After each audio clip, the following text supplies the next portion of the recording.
हम और आप लोग जानते हैं, पुरानी कहावत है कि कभी कभी हमारे जीव पर सरस्वती आ जाती हैं।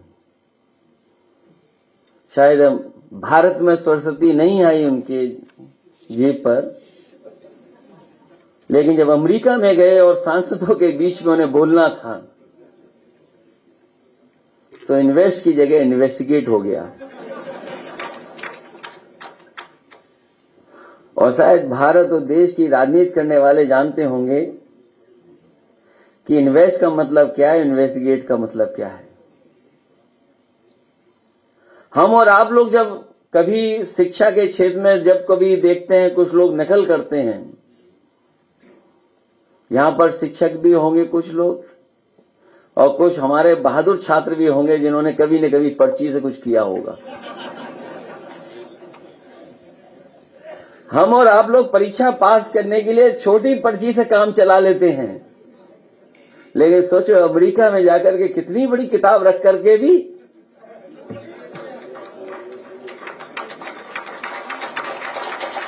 अब हमें तो ये लगता है कि भारत में भी जिस तरीके से दूसरे देशों में किताबें को किताब लेकर के जा करके भी परीक्षा देने का मौका दिया जाता है, तो हमें तो ये लगता है कि अमेरिका की तस्वीरें जो देखी और वीडियो जो देखा है, आने वाले समय में कुछ शिक्षा व्यवस्था ऐसी हो जो यूरोप में है और दुनिया के दूसरे डेवलप्ड देश में है, किताब लेकर के ही परीक्षा लिखी जाएगी तो हम सब पास हो जाएंगे अच्छे नंबरों से।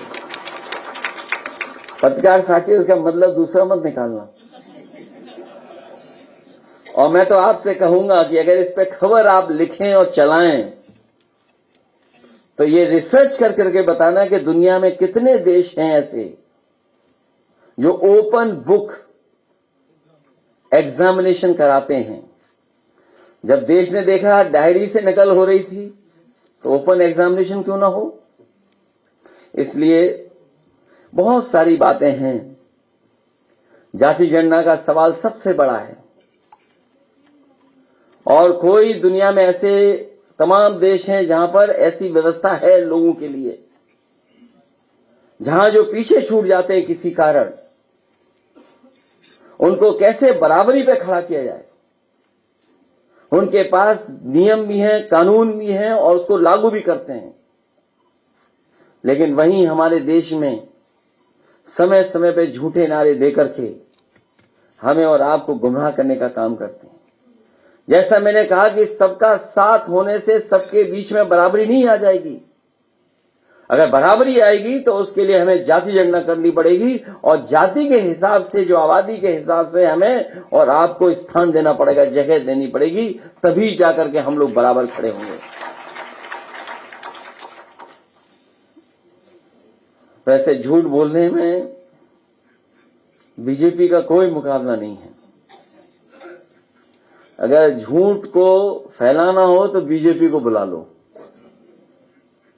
उनसे बेहतर कोई नहीं झूठ फैला सकता है। अगर कोई आंकड़े किसी बारे में दिए जाएं तो उन आंकड़ों को वो कभी स्वीकार नहीं करेंगे। अगर सवाल पीडीए का ही उठा है तो ये सरकार बताए, जो नारा देते हैं कि सबका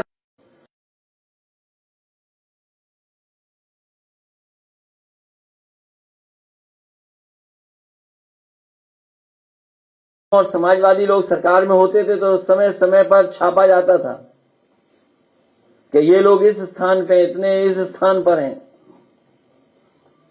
अब बीजेपी के लोग बताएं, सरकार उनकी है कि पूरे उत्तर प्रदेश में या देश में बड़ी बड़ी संस्थाओं में पीडीए की आबादी के हिसाब से क्या उनको सम्मान मिल रहा है कि नहीं मिल रहा है। इसलिए बड़ी लड़ाई है और हमें भरोसा इस बात का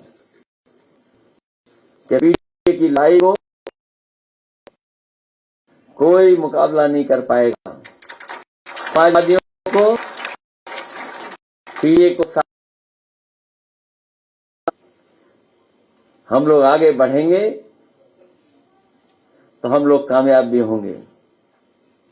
जहां तक सवाल उत्तर प्रदेश सरकार का है, आंकड़े बता रहे हैं कि आंकड़ों में भारतीय जनता पार्टी की सरकार कहीं समाजवादियों के सामने टिकती नहीं है, और तब नहीं टिक रही है जब दिल्ली की सरकार की पूरी मदद हो रही है उत्तर प्रदेश की सरकार की। जो इन्वेस्टमेंट मीट हुई बड़ी बड़ी, उसमें एमओयू तो कर लिए बड़े बड़े, लेकिन एमओयू जमीन पर नहीं उतरा कोई भी। और अगर एमओयू जमीन पर उतरे होते तो शायद औद्योगिक विकास ग्रोथ रेट जो आज दिखाई दे रही है बीजेपी की सरकार में, इससे कई ज्यादा होती। अगर औद्योगिक विकास ग्रोथ रेट कम है और समाजवादी सरकार से कई गुना कम है, तो इसका मतलब है उत्तर प्रदेश के कारखाने चल नहीं रहे हैं, उद्योग लग नहीं रहे हैं, बंद पड़े हैं। और अगर जीडीपी की ग्रोथ रेट बिल्कुल नीचे है, तो इसका मतलब यह है कि गरीब के घर में खुशहाली नहीं आ रही, गरीब परिवार के बीच में कहीं कोई ऐसा रास्ता नहीं निकाल पा रही है सरकार जिससे उनकी आमदनी या उनका कारोबार आगे बढ़े। मैन्युफैक्चरिंग को लेकर के आपने देखा होगा, एमओयू बनाने का सिलसिला शुरू हुआ, जो मिल गया उन्हें उससे एमओयू करा लिया।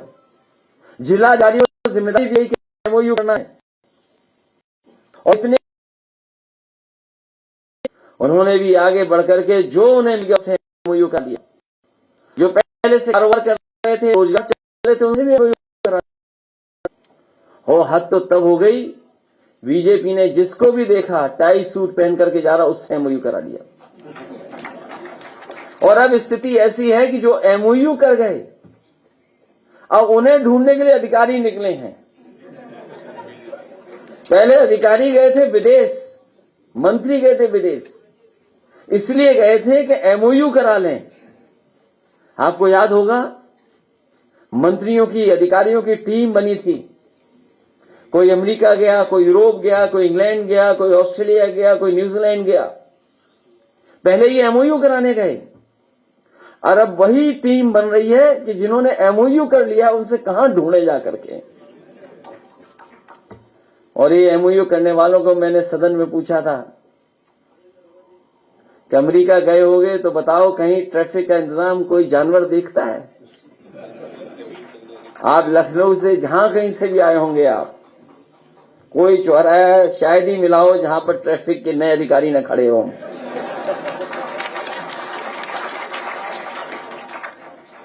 कल मैं बाराबंकी निकला था, गया था, हर चौराहे पे नई अपॉइंटमेंट हो गए हैं, कोई चौराहा नहीं बचा।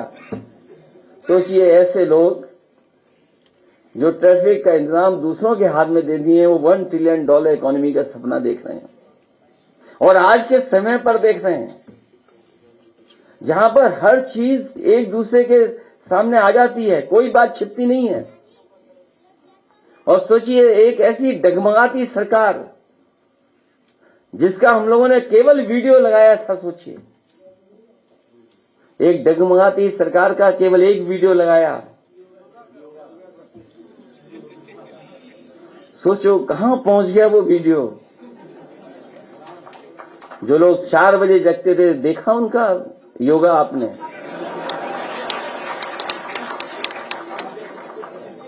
हम तो ये कहते हैं कि जो काम नहीं कर सकते क्यों करना है। अगर योगा ही करना था तो लोम विलोम करके ही काम चला लेते। इसलिए लड़ाई लंबी है, और हमें उम्मीद है कि पत्रकार साथी भी हम लोगों का साथ देंगे।